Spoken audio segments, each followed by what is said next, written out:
Hello సినీ maniacs ఎలా ఉన్నారు? We're back with another interesting video. ఇంకో కపుల్ ఆఫ్ డేస్ లో శేఖర్ కమ్ములది కుబేరా సినిమా రాబోతుంది. ట్రాన్స్ ఆఫ్ కుబేరాలో ఈ చిన్న పిల్లోడు వాళ్ళ అమ్మ చనిపోయింది. అండ్ ఆ చిన్న పిల్లోడు ధనుష్ అని మీరు అబ్జర్వ్ చేశారా? ఈ మూవీలో నాగార్జున అండ్ ధనుష్ ఒకే కంపెనీలో వర్క్ చేస్తారని మీరు అబ్జర్వ్ చేశారా? ఈ షార్ట్ మీనింగ్ ఏంటో తెలుసా? ఈ మూవీలో రష్మిక నాగార్జున డబ్బులు కొట్టేస్తదా? Also is Nagarjuna the Robin Hood of Kubera? ఇవన్నీ తెలుసుకోవాలంటే ఈ వీడియోని మీరు ఎండ్ దాకా చూడాల్సిందే. సో ఈ మూవీ అనౌన్స్‌మెంట్ నుంచే నాకు చాలా హైప్ అండ్ హోప్ ఉండేది. ఎందుకంటే అది Shekhar Kammula movie. And also ఈసారి ఆయన చాలా కాంప్లెక్స్ టాపిక్ తీసుకున్నారని అర్థమవుతుంది. అది తెలియాలంటే మనం వీడియోలోకెళ్ళాలి. ఇంకేమాత్రం లేట్ చేయకుండా వీడియోలోకెళ్ళిపోదాం. ఫస్ట్‌లీ వీడియోలోకెళ్ళే ముందు అసలు కుబేరా అంటే ఏంటి? ఈ మూవీకి ఆ టైటిల్ ఎందుకు పెట్టారో చూద్దాం. సో కుబేరా అంటే ఇంకెవరో కాదు మనకందరికీ తెలిసిందే గాడ్ ఆఫ్ వెల్త్. అయితే కుబేరాకి 2 స్టోరీస్ ఉన్నాయన్నమాట. ఒకటి ఆయన పాస్ట్ లైఫ్ అండ్ ఇంకొకటి ఆయన కుబేరాగా ఎలా మారారు అని. సో ముందు మనం ఆ స్టోరీస్‌ని తెలుసుకుందాం. పూర్వం యజ్ఞదత్తుడు అండ్ సమిదమ్మ అనే దంపతులు కాపిల్య నగరంలో ఉండేవాళ్ళు. వాళ్ళకి ఒకడే కొడుకు. తన పేరు గుణనిధి. ఈ గుణనిధి ఎప్పుడు దొంగతనం చేస్తూ అండ్ ఆ వచ్చిన డబ్బుల్ని గ్యాబ్లింగ్‌లో పెట్టి ఎప్పుడూ ఓడిపోయేవాడు. సో వాళ్ళ నాన్న ఆ కాపిల్య నగర రాజు దగ్గర ముఖ్య అడ్వైజర్‌గా ఉండేవాళ్ళు. అండ్ వాళ్ళ అమ్మ హౌస్ వైఫ్. ఒకరోజు రాజు వాళ్ళ నాన్న చేసిన పనితనాన్ని మెచ్చి ఒక డైమండ్ రింగ్‌ని గిఫ్ట్‌గా ఇస్తాడు. ఇంకా గుణనిధి దగ్గర డబ్బులేం లేకపోయేసరికి ఆ రింగ్‌ని దొంగతనం చేసి జూదంలో పోగొడతాడు. ఇది తెలిసిన వాళ్ళ నాన్న తనని ఇంట్లో నుంచి ఎల్లగొడతారు. గుణనిధి 3 రోజులు తిండి తిప్పలు లేక అలా తిరుగుతున్నప్పుడు ఒకరోజు అతనికి పక్క నగరంలో ఒక శివాలయంలో శివరాత్రి మహోత్సవాలు జరుగుతున్నాయని తెలుస్తది. సో ఆ ఊరికెళ్ళాలంటే నది దాటాలి. అతను వెంటనే గౌతమి నది దాటి ఆ శివాలయానికి వెళ్లి చూసేసరికి చాలా మంది జనాలుంటారు. వాళ్ళందరూ వెళ్లేదాకా ఆగి అక్కడ గర్భగుడిలో కనబడుతున్న ప్రసాదం తీసుకోవడానికి లోపలికెళ్తాడు. ఈలోపు గర్భగుడిలో దీపం ఆరిపోతుంది. సో తను ఒత్తులైపోవడం గమనించి తన చొక్కా చింపి ఒత్తుగా చేసి దీపం పెడతాడు. ఇంకా అక్కడున్న ప్రసాదం తిందామనే లోపు అడ్డుకు వెళ్తున్న జనాలు చూసి ఊర్లో వాళ్ళని పిలుస్తారు దొంగొచ్చాడు అని. ఇంకా అతను పారిపోయే టైంకి తనని కొట్టి చంపేస్తారు. అలా యములకు బట్టలొచ్చి తనని తీసుకెళ్దామనే లోపు శివుడు ఆపుతాడు. ఎందుకంటే తనెన్నో పాపాలు చేసినా తనకి తెలియకుండానే శివరాత్రప్పుడు 3 రోజులు ఉపవాసం ఉండి పుణ్యనది అయిన గౌతమి నదిలో స్నానం చేసి తన వస్త్రంతో దీపారాధన అది కూడా శివరాత్రిలో చేయడం వల్ల తనకి కైలాసం ప్రాప్తించిందని చెప్తాడు. ఇంకా నెక్స్ట్ జన్మలో విశ్రవ మహర్షి ఇంకా దేవవర్ణికి కలిగిన సంతానమే వైశ్రవణుడు. యాక్చువల్లీ మీకు ఇది తెలుసో లేదో కుబేరుడు రావణాసురుడి హాఫ్ బ్రదర్. ఈ జన్మలో వైశ్రవణుడు శివభక్తుడు. సో ఈయన శివుడి కోసం 1000 తపస్సు చేస్తే అప్పుడు శివుడు అనుగ్రహిస్తాడు. తనకు ఒక వరం ఇస్తాడు. ఈ లోకంలోనే ధనవంతుడు అవుతాడని. తనకంటూ ఒక నగరాన్ని కూడా ఏర్పాటు చేసుకుంటాడు. అదే రావణుడు పరిపాలించిన లంకా నగరం. రావణుడి తల్లి ఆ నగరాన్ని తన హాఫ్ బ్రదర్ అయిన కుబేరా నుంచి లాక్కోమంటది. అలా తన దగ్గర ఏం లేకపోవడంతో రావణుడితో యుద్ధం చేయలేక తను మళ్ళీ బ్రహ్మకు తపస్సు చేస్తాడు. ఈసారి బ్రహ్మ వచ్చి ఏకంగా తనని ధనాధిపతి అంటే లార్డ్ ఆఫ్ వెల్త్ గా చేస్తాడు. అలా వైశ్రవణుడు కుబేరగా మారుతాడు. ఇదంతా యూట్యూబ్ లో చాలా పెద్ద స్టోరీ ఉంది. కానీ మన వీడియోకి ఎంత కావాలో అంతే షార్ట్ గా చెప్పడానికి ట్రై చేశాను. ఇప్పుడు మీ అందరికి ఒక డౌట్ రావచ్చు. సరే ఇదంతా మాకెందుకు చెప్తున్నావు అని. యాక్చువల్లీ కుబేరా ఇంకా కుబేరా మూవీకి చాలా కనెక్షన్స్ ఉన్నాయని నాకు అనిపించింది. సో ముందా కుబేరా ఎలా వచ్చాడని చెప్పి ఇప్పుడు ఈ కుబేరా గురించి మాట్లాడుకుందాం. ఇంకా ఇప్పటిదాకా వచ్చిన కుబేరా వీడియోస్ అన్నింటినీ ఒక లుక్ ఇద్దాం. First Kubera announcement video. Opening scene లో బర్నింగ్ ఫైర్ నుంచి ఒక చిన్న నిప్పురవ్వ ఎగురుతూ వాల్ మీద ఉన్న శివుడు and Annapurna Devi image capture అవుతుంది. అండ్ అలాగే ఇమేజ్ పక్కన వి హావ్ సమ్ కొటేషన్ ధర్మో రక్షితే రక్షిత. నెక్స్ట్ షాట్ వాల్ పైన శివుడి ఇమేజ్ కవర్ అవుతూ హీరో ఎంట్రీ ఉంటుంది. ఇక్కడ శివుడి ఇమేజ్ ని కవర్ చేస్తాడు సింబాలిక్ గా ధనుష్. అయితే అన్నపూర్ణ దేవి శివుడికి కాశీలో అన్నం పెడుతుంది. ఆ స్టోరీ మనలో చాలా మందికి తెలిసే ఉంటది. అందుకే దాన్ని ఇక్కడ చెప్పడం లేదు. అయితే ధనుష్కి కూడా ఎవరో ఒకరు అన్నం పెట్టాలి అని అడగాలి. లేదంటే తనకు రోజు గడవదని మీనింగ్ ఇక్కడ. ఇక్కడ కంటైనర్స్‌లో చాలా మనీ లోడ్ చేసుంటది. అండ్ తిరిగొస్తూ ఒక రోడ్ కింద పడుంటే, అది పెట్టకుండా తన దగ్గర నుండి నోట్‌తో రిప్లేస్ ఇస్తాడు నాగార్జున. మన నాగార్జునని ఎలివేట్ చేసేదే ఈ షాట్. అండ్ ఇది ఎందుకు పెట్టారో నేను 'ట్రాన్స్ ఆఫ్ కుబేరా' వీడియో బ్రేక్‌డౌన్‌లో చెప్తా. ఇక్కడ నాగార్జున క్యారెక్టర్ చాలా సిన్సియర్ అండ్ ఒక క్లారిటీ వస్తది మనకి. రష్మిక ఇక్కడున్న సీన్‌లో సూట్ కేస్ ఉందని తెలుసుకుంటది. And she dares to take out that. And ఆ మనీ కోసం తను ఏదైనా చేస్తది అండ్ ఎంత దూరమన్నా వెళ్తది అన్న సార్ట్ ఆఫ్ రిజెంబ్లెన్స్ ఇచ్చారు ఈ వీడియోతో. ఇప్పుడు మనం కుబేరా గ్లిమ్స్ గురించి మాట్లాడుకుందాం. ఈ స్టోరీ సెటప్ చూస్తే ముంబైలో ఉందని అర్థమవుతుంది. ఇక్కడ అంధేరి స్లమ్స్ అండ్ లోకాంద్ వాలా రెండింటిని చూపిస్తారు. అయితే యాక్చువల్లీ మనం నేమ్స్ పడేటప్పుడు కరెక్ట్‌గా చూస్తే వరల్డ్ మొత్తం అప్‌సైడ్ డౌన్ అవ్వడం చూస్తాం. అండ్ మధ్యలో మనీ ఉంటది. ప్రపంచం మనీ చుట్టూ తిరుగుతుంది అండ్ సటిల్‌గా హింట్ ఇస్తూ వచ్చారు శేఖర్ కమ్ముల. మోర్ ఓవర్ ఈ గ్లిమ్స్ మూవీలో ఉండే అన్ని ఇంపార్టెంట్ క్యారెక్టర్స్ ఇంట్రొడక్షన్ వీడియోలో ఉంటది. Dhanush, Nagarjuna, Rashmika, villain and of course money.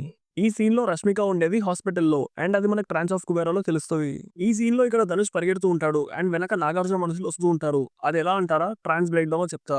ఇప్పటిదాకా వచ్చిన అన్ని వీడియోస్ లో డిఎస్పీ బ్యాక్గ్రౌండ్ స్కోర్ అయితే మేజర్ హైలైట్ అసలు.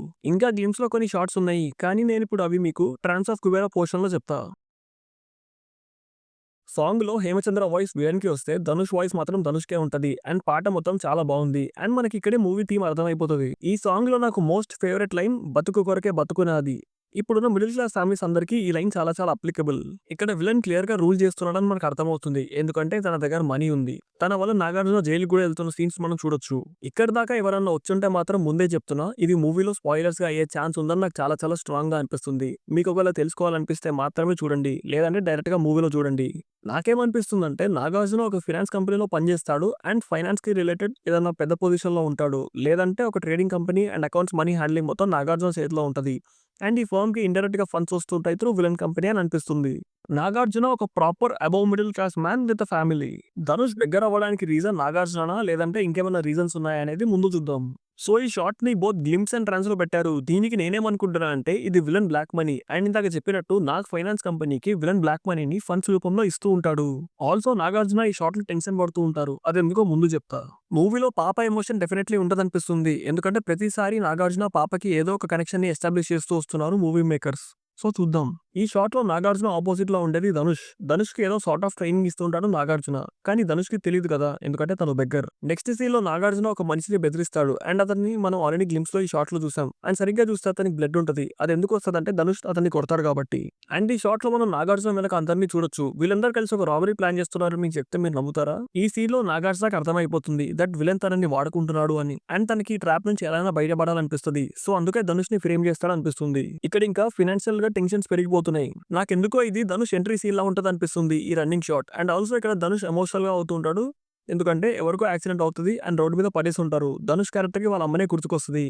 అండ్ ఆల్సో ఇక్కడ షాట్ లో హ్యాండ్ మీద బ్లడ్ ఉంటుంది చూడండి. ఇంకా ఈ సీన్ లో ధనుష్ రష్మిక కోసం వెతుకుతూ ఉంటాడు at Mumbai railway station and ఇంకా ఆటో స్టాండ్స్ అన్నిటి దగ్గర. ఎందుకంటే రష్మిక క్యారెక్టర్ నాగార్జున దగ్గర మనీ దొబ్బేస్తుంది కాబట్టి. నాగార్జునకి రష్మిక దొంగతనం చేసిందని తెలుసు, బట్ ధనుష్ కి తెలియదు. ధనుష్ కి రష్మిక ఎతకాలని తెలుసు, బట్ రష్మిక ఎలా ఉంటుందో తెలియదు. ఈ లోపు రష్మిక ధనుష్ కలుస్తారు, కానీ వాళ్ళిద్దరు కలుస్తున్నారని నాగార్జునకు తెలియదు. నేనంత కాన్ఫిడెంట్ గా రష్మిక మనీ కొట్టేసిందని ఎందుకంటున్నా అంటే తన చేతిలో ఆల్మోస్ట్ అన్ని షార్ట్స్ లో ఈ మనీ బ్యాగ్ ఉంటుంది చూడండి. సో రష్మికని ఎతకడానికి అండ్ నాగార్జున తనకు వచ్చి ఓవర్ఫ్లో మనీని వేరే దగ్గర స్టోర్ చేయడానికి ఒక మనిషి కావాలి. అండ్ ఆ మనిషి మీద కూడా ఎవరికి డౌట్ రాకూడదు.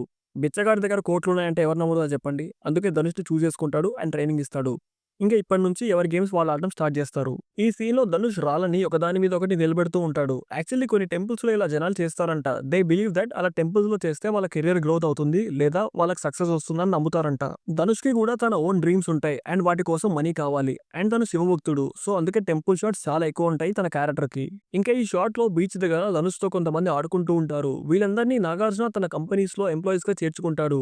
ఇది మనం అనగా అనగా కథ సాంగ్ లో చూస్తాం. రష్మిక ధనుష్ ని అవాయిడ్ చేయడానికి రీజన్ మేబీ తను ప్రాబ్లమ్స్ లో ఉంది అండ్ తన కోసం ఆల్రెడీ మనుషులు వెంటబడుతున్నారు మనీ తీసుకుందని. సో తన వల్ల ధనుష్ ఏం అవ్వకూడదు అనే రీజన్ అయి ఉండొచ్చు. సో ఈ ఫైనాన్షియల్ క్రైమ్ అవ్వడం వల్ల ధనుష్ ని అందరూ టార్గెట్ చేస్తారు అండ్ ధనుష్ బెగ్గర్ గా అవుతాడు అనిపిస్తుంది. ఆల్సో ఈ 2 షాట్స్ లో ధనుష్ సూసైడ్ చేసుకొని చచ్చిపోదాం అనుకుంటాడు, కానీ బతికిపోతాడు. ఆల్సో ఇందాక చెప్పా కదా ధనుష్ క్యారెక్టర్ వాళ్ళ మదర్ చనిపోతుందని మూవీలో. ఆవిడే ఈవిడ. అండ్ ఈ పిల్లోడు ధనుష్ లానే ఉన్నాడు. రోడ్స్ చూస్తే అవుట్స్కర్ట్స్ లా ఉన్నాయి. ఇదే సీన్ ఇందాక గ్లిమ్స్ లో చెప్పింది ధనుష్ ని నాగ్ మనుషులు వెంటబడుతూ ఉంటారని. ఇంకా ఈ సీన్ లో రష్మిక వెంట ధనుష్ పడతాడు. తనేమో లవ్ అనుకుంటది, కానీ మనోడు మనీ కోసం వస్తాడు. ఇంకా ధనుష్ తో అయ్యేదేం లేక కింగ్ దిగుతాడు బరిలోకి. ఇంకా ధనుష్ ని బుక్ చేసి లోపలేస్తే తను ఇన్నోసెంట్ అని అండ్ తన దగ్గర ప్రూఫ్స్ ఉన్నాయని చూపిస్తాడు పోలీసులకి. నాకేమనిపిస్తుందంటే ఆల్రెడీ ముంబై పోలీస్ ఒక అనుమానం ఉంటది దట్ ముంబైలో ఫైనాన్షియల్ క్రైమ్ అవుతుందని. కానీ ఎవరు చేస్తున్నారో, ఎక్కడ చేస్తున్నారో, ఎందుకు చేస్తున్నారో తెలియక ఆగిపోతారు. బట్ ధనుష్ దొరకడంతో అండ్ అక్కడ నుంచి సజెస్ట్ చేయండి ఈ కేసు టేక్అవుట్ చేయడం చూడొచ్చు మనం. ఈ షాట్ పోయిరా పోయిరా మామ సాంగ్ తర్వాతదే, ఎందుకంటే అందులో ఇందులో సేమ్ డ్రెస్. ఇక్కడ ఈ షాట్ ని మళ్ళీ చూపిస్తారు అండ్ ఇక్కడ వేరే కొటేషన్ ఉంటది ఈసారి. అదే బ్రహ్మ సత్యం జగన్ నిత్యం అని. సో ఇది బేసికల్లీ అద్వైత వేదాంతం లోనిది. దీని మీనింగ్ ఏంటంటే బ్రహ్మాన్ మాత్రమే నిజం అండ్ కనిపించే ప్రపంచం అంతా ఒక ఇల్యూజన్ అని. దీనికి కుబేరా టైటిల్ కి అసలు సంబంధం లేదు. కానీ కుబేరా అంటే ధనం, which is material wealth. And ఆ మనీ కోసం జనాలందరూ పిచ్చోలు అవుతూ ఉంటారు. అండ్ ఈ ట్రాన్స్ ఆఫ్ కుబేరాలో మనం అది చూస్తూ ఉంటాం. అండ్ డబ్బున్న వాడి దగ్గర ఒక లైఫ్ స్టైల్ ఉంటది అండ్ డబ్బు లేని వాడి దగ్గర కూడా ఇంకొక లైఫ్ స్టైల్ ఉంటది. సో ఈ అద్వైత వేదాంతం ఏం చెప్తుందంటే మన దగ్గర ఉన్న ఈ మెటీరియల్ ఆనందం నుంచి బయటికి రావాలి అండ్ ఈ ధనం అంతా ఎప్పటికీ మన దగ్గర ఉండదు. అండ్ ఆఖరికి అది కుబేరా అయినా సరే రావణుడు లాక్కుంటాడు కదా లంక నగరాన్ని, అట్లా. ఈ ప్రపంచంలో ఇప్పుడు మనీ లేకపోతే అసలు మన మనీ నడవదు. కానీ వైస్ పర్సన్స్ ఆ మనీని ఎంతవరకు కావాలి, ఎలా కావాలని మాత్రమే ఆలోచిస్తారు. మిగతాది వాళ్ళకి అనవసరం. సో అల్టిమేట్లీ ఈ మూవీ నుంచి బిగ్గెస్ట్ టేక్అవే ఏమైనా ఉండబోతుందంటే నాకు ఇదే అనిపిస్తుంది that we're all living in a practical reality. దాని నుంచి మనం అబ్సల్యూట్ రియాలిటీకి బయటికి రావాలని. Also aim for greater knowledge than wealth అని. ఈ సీన్ లో ధనుష్ ని చంపడానికి వెళ్తున్నాడు సేమ్ పర్సన్ ఇందాకే షార్ట్ లో చెప్పినట్టు. నాగార్జున తన ఈగోని హర్ట్ చేస్తాననిపిస్తుంది. ఒక బిచ్చగాని పట్టుకోలేవు నీకెందుకురా ఈ లైఫ్ అన్నట్టు. ఈ మూవీలో ఈ సీన్ మెయిన్లీ ప్రీ క్లైమాక్స్ నుంచి క్లైమాక్స్ మధ్యలో అయ్యే సీక్వెన్సెస్ అనిపిస్తున్నాయి. వీళ్ళందరూ నాగార్జున మనుషులే. గెస్ మాత్రమే. ఇక్కడ ఉండేది ధనుష్ అండ్ మేబీ ఈ షాట్‌లో చూపించిన వాళ్ళకే ఇక్కడ అగ్ని పెడుతూ ఉంటాడు. ఇది చాలా చాలా strong spoiler. So, Dhanush and Nagarjuna దేన్నో కాపాడుతూ ఉంటే నాగ్ వాళ్ళని సేవ్ చేస్తూ ఉంటాడు. అండ్ ఇదంతా ఒక ఓల్డ్ స్కూల్ లాగా ఇందాక చూపించిన ఈ బిల్డింగ్‌లో అవుతూ ఉంటది. అండ్ నాగార్జున నాకెందుకో అన్న అనిపిస్తుంది ఈ మూవీలో. అదే నక్సలైట్స్. వీళ్ళకి ఒకటే మోటివ్. అదేంటంటే ఉన్నవాడి దగ్గర తీసి లేని వాడి దగ్గర పెట్టాలి. అండ్ వీళ్ళ అల్టిమేట్ మోటో ఏంటంటే to establish a classless society. So, అందుకే నాగార్జున అంత పెద్ద కంపెనీలో జాయిన్ అవుతాడు. అండ్ ఈ నాగార్జున ఫస్ట్‌లో దానికి మీనింగ్ ఈ షార్ట్ చూసాక నాకు అర్థమైంది. సో, ఈ మనీ అంతా ఇక్కడ ఈ ప్లేసెస్‌లో స్టోర్ చేస్తూ ఉంటారు. సో దట్ అది జనాలకు పంచొచ్చు అని. బట్ ఇది పోలీసులకు తెలిసేసరికి దాన్ని ఇప్పుడు ట్రాన్స్‌ఫర్ చేస్తూ ఉంటారనిపిస్తుంది. మూవీలో నాగార్జున ఆల్మోస్ట్ విలన్ షేడ్స్‌తో ఉండే ఒక పాజిటివ్ రాబిన్ హుడ్ క్యారెక్టర్ అని నా స్ట్రాంగ్ ఫీలింగ్. ఈ షాట్‌లో రష్మికని చూస్తే నాకైతే ఇదే గుర్తుకొచ్చింది. మీమ్స్ చూసే వాళ్ళకి బాగా అర్థమవుతుంది. ఈ సీన్‌లో నాగార్జునని ధనుష్ కొట్టడానికొచ్చే రీజన్ ఏంటంటే ఇందాక చెప్పినట్టు తన మీద అటాక్ చేస్తాడు కాబట్టి. అప్పుడు Nagarjuna flashback or Dhanush flashback ఏదో ఒకటి మోస్ట్‌లీ నాగార్జున ఫ్లాష్‌బ్యాక్ రివీల్ అవుతదనిపిస్తుంది. అండ్ అప్పుడు వాళ్ళిద్దరు కలిసి పనిచేస్తారు. మరి ట్రైలర్ వచ్చేదాకా తెలీదు. ఇది మూవీలో ఉంటదా లేదా అని. సో ఇదండి మేము ఇప్పటిదాకా వచ్చిన కుబేరా మెటీరియల్ నుంచి బ్రేక్ డౌన్ చేసింది. ట్రైలర్ ఈ రోజు ఈవినింగ్ ప్రీ రిలీజ్ ఈవెంట్‌లో రిలీజ్ అవుతుంది. సో ఒకవేళ ట్రైలర్‌లో కూడా ఇలాంటి డీటెయిల్స్ ఉంటే అండ్ మాకు టైం కుదిరితే ఒక బ్రేక్ డౌన్ వీడియోతో వస్తాం. లేదంటే మూవీ వచ్చాక మూవీలో డీటెయిల్స్ ఉంటే ఒక బ్రేక్ డౌన్ వీడియోతో మీ ముందుకొస్తాం. మీ అందరికీ ఈ వీడియో నచ్చిందనే మేము అనుకుంటున్నాము. మరి మీరు కూడా కుబేరా మూవీకి వెళ్తున్నారో లేదో కింద కామెంట్స్‌లో మెన్షన్ చేయండి. ఇలాంటి ఇంట్రెస్టింగ్ వీడియోస్‌తో మళ్ళీ మీ ముందుకొస్తాం. Until then stay safe. మీ Uday signing off from team Cellulo feed.